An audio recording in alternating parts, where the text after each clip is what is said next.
Niños y niñas del programa Abrazo de la comunidad de Macaí asistieron a la avant-première de Circo du Soleil en la gran carpa ubicada en el puerto de Asunción.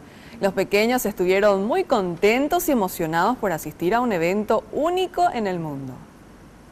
Ellos son algunos de los niños, niñas y adolescentes beneficiarios del programa Abrazo que participaron de la avant-première que ofreció el Cirque du Soleil.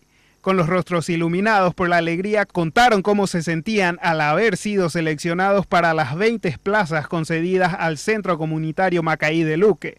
La responsable distrital Ruth Ortega explicó que la selección fue realizada teniendo en cuenta factores como la edad, el comportamiento, entre otros.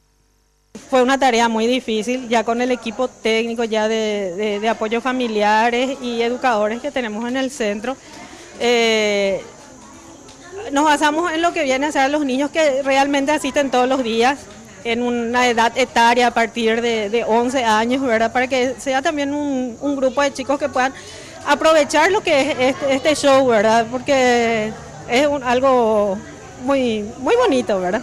Los malabares. Los malabares, ¿te gustan los malabares? Es un circo imponente, vas a ver muchas cosas ahí. ¿Estás feliz de ir al circo? Sí, estoy contenta.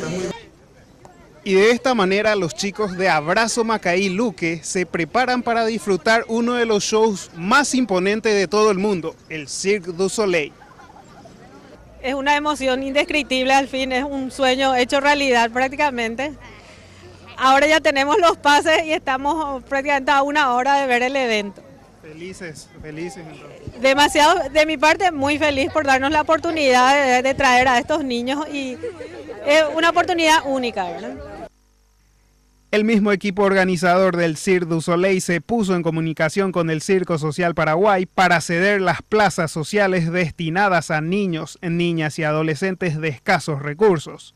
El Centro Comunitario Macaí, situado en la ciudad de Luque, recibe diariamente a 75 beneficiarios.